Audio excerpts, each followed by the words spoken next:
희망의 소리 방송 가족 여러분 평안하셨습니까? 오늘도 매 발걸음마다 함께 하시고 선한 길로 인도하시는 하나님의 돌보심이 여러분의 생애에 충만하시기를 기도합니다. 저는 김인환 목사입니다. 오늘 여러분들과 함께 나눌 은혜의 말씀은 사도행전 3장 1절에서 10절입니다. 제9시 기도 시간에 베드로와 요한이 성전에 올라갈새 나면서 안진병이 된 자를 사람들이 메고 오니 이는 성전에 들어가는 사람들에게 구걸하기 위하여 날마다 미문이라는 성전문에 두는 자라.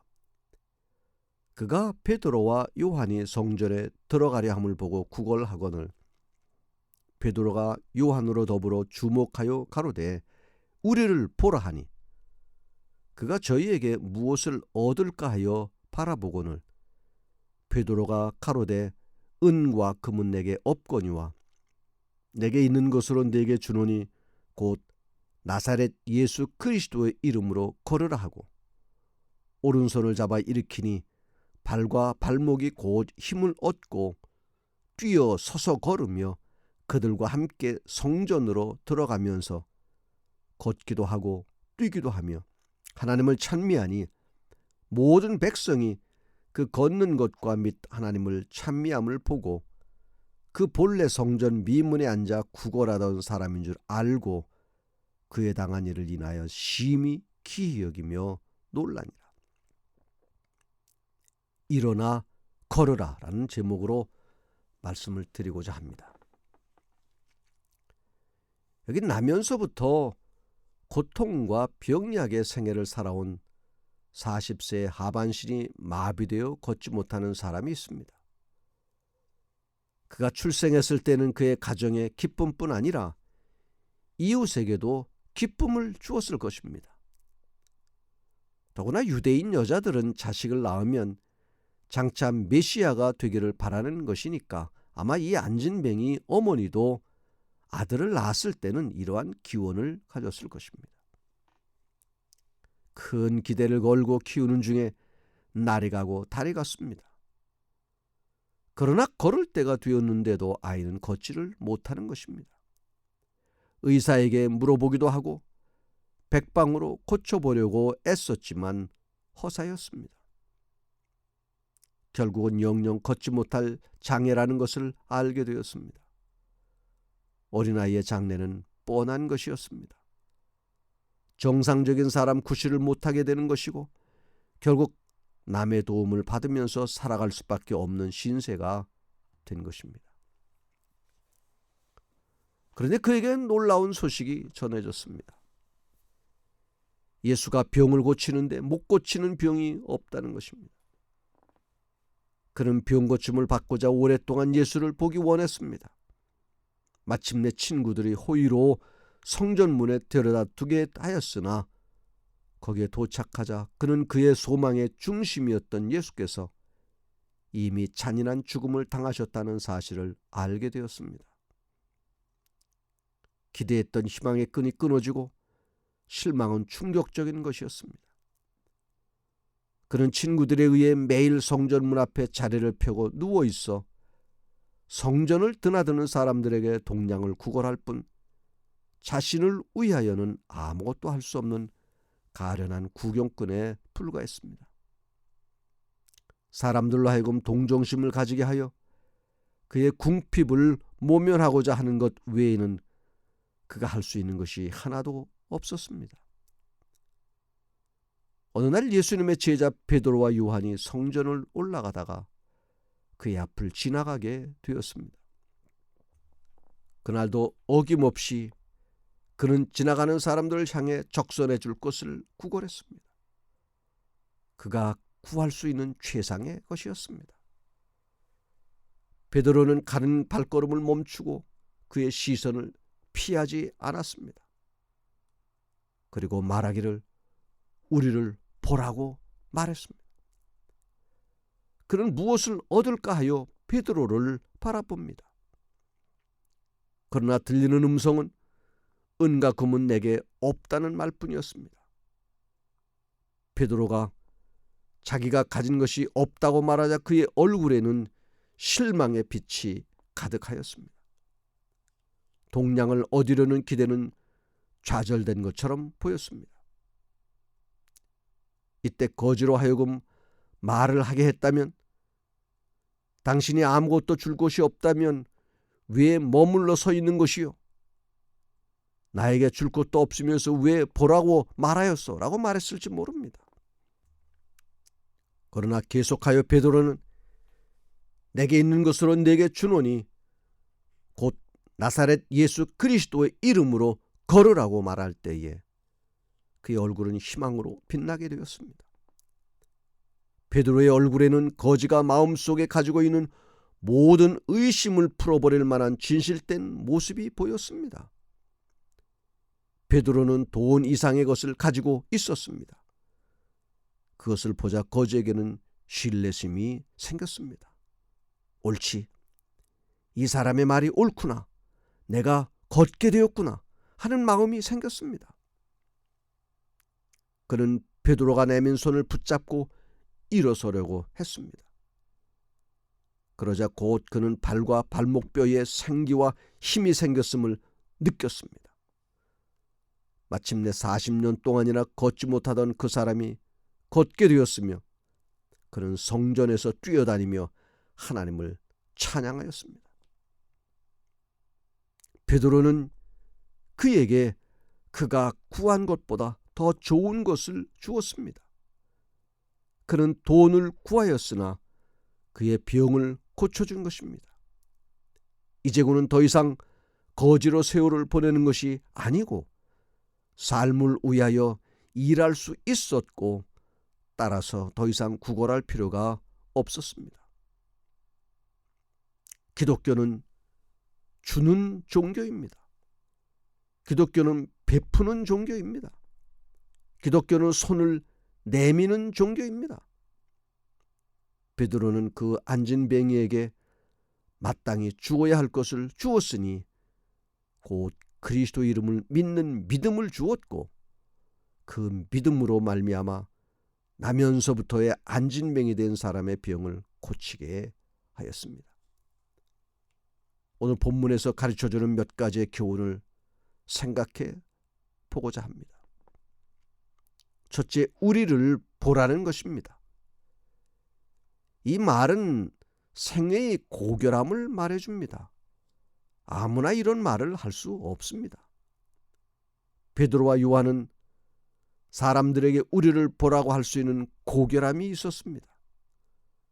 저들은 어느 사람 앞에서라 숨길 만한 일이 없었고 부끄러워할 일이 없었습니다.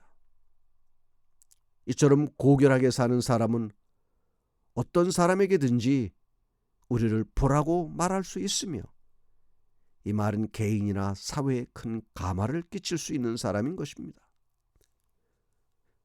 여러분은 나를 보라고 담대하게 말할 수 있습니까? 나를 봄으로 다른 사람에게 유익을 끼칠 수 있는 것이 있습니까?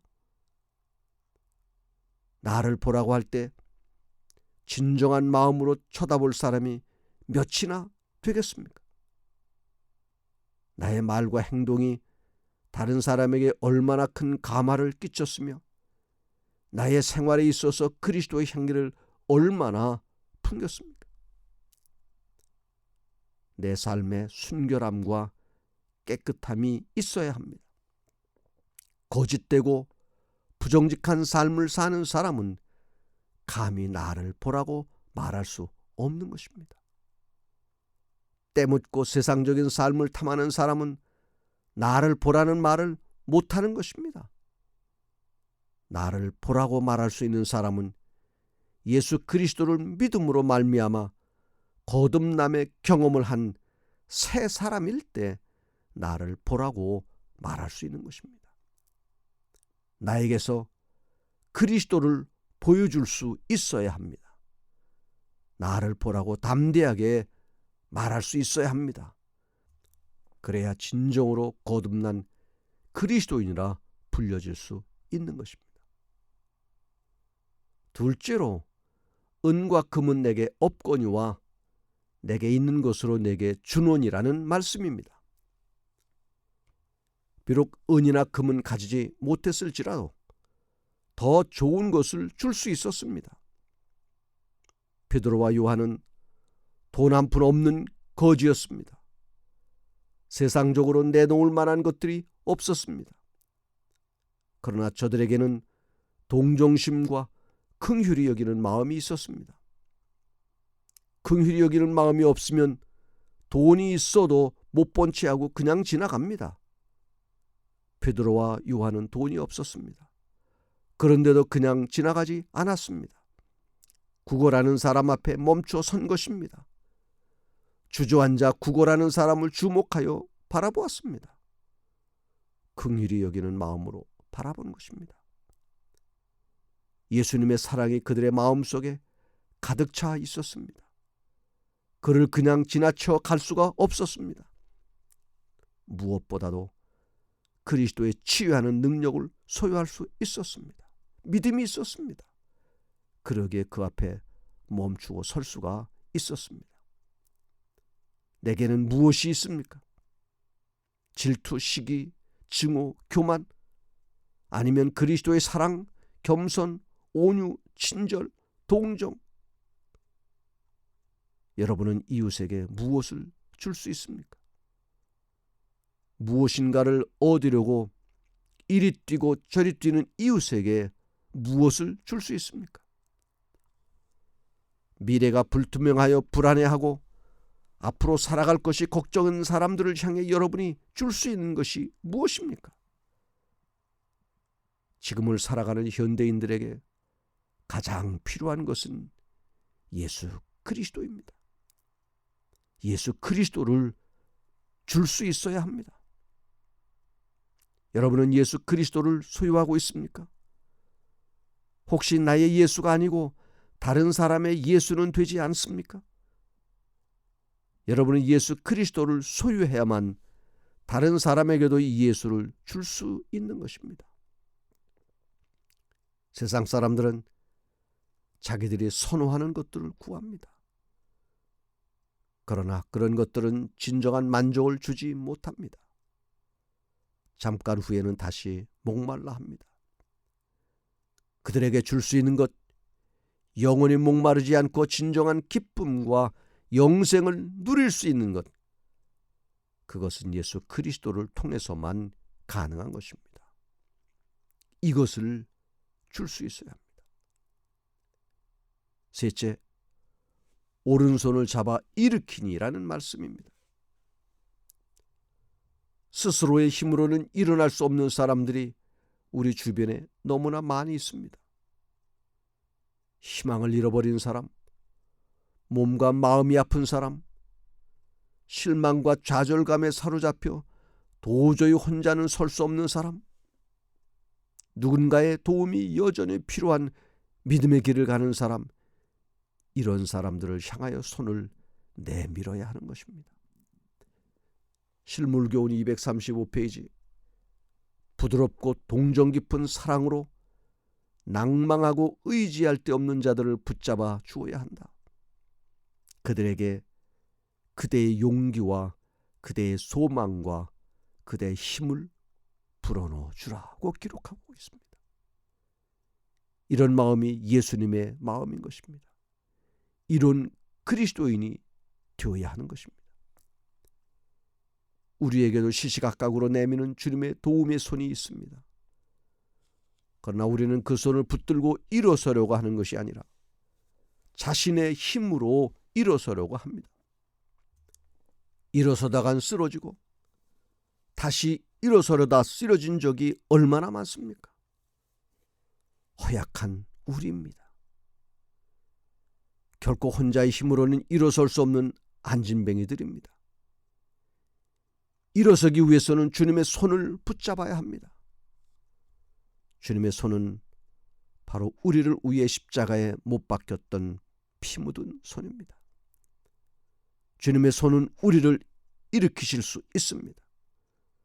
주님의 손은 우리를 의의 길로 인도하는 손입니다. 주님의 손은 죄와 낙심과 인간적인 고민의 수렁에서 건져낼 수 있는 손입니다. 내미는 그 손을 붙잡는 길이 내가 사는 길입니다. 주님의 손을 붙잡기만 하면 살 수 있습니다. 놓치지 않으면 살 길이 열립니다. 이러한 손을 붙들어야만 하는 것입니다. 시편 73편 23절, 내가 항상 주와 함께하니 주께서 내 오른손을 붙드셨나이다 라고 말씀합니다. 내가 주님께 가까이 나가 손을 내밀면 내 손을 붙잡아 주십니다. 본문에 등장하는 이 사람은 주저앉은 삶을 살아가는 오늘의 우리의 불행한 모습을 보여주는 사람일는지 모릅니다. 건강이 무너진 분들이 있습니다.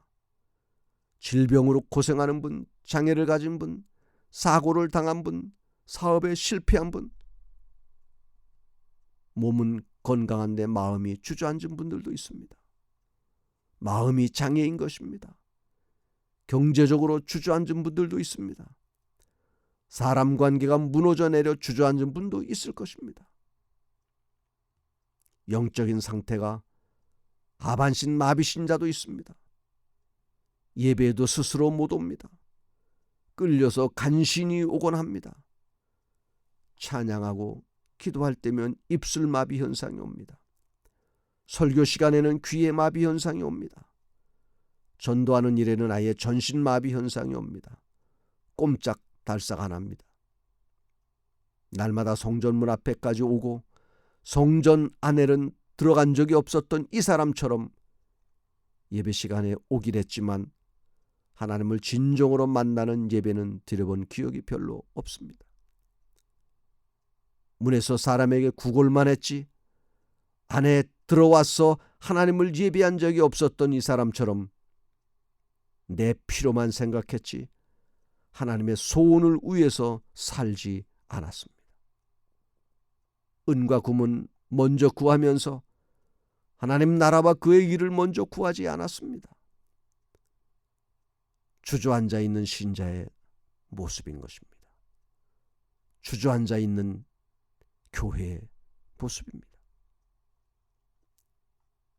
이제는 일어나야 합니다. 예수 이름으로 일어나야 합니다. 주님의 능력의 손을 붙잡아야 합니다. 그리고 새 사람으로 다시 태어나야 합니다. 그리고 하나님을 찬양하며 살아가는 생애가 되어야 합니다. 이것이 오늘 우리가 살아가야 할 삶의 길인 것입니다. 기도하겠습니다. 하늘에 계신 우리 아버지 하나님, 하나님을 믿는다고 하지만 여전히 안진뱅이 신앙에서 벗어나지 못하는 불쌍한 죄인을 긍휼히 여겨주시옵소서. 이제는 예수님의 손을 붙잡고 일어나 걷게 하여 주시고 하나님을 위하여 일하게 하여 주시옵소서. 하나님을 찬양하며 살아가는 성도가 되게 하여 주시옵소서. 예수 그리스도 이름으로 기도합니다. 아멘.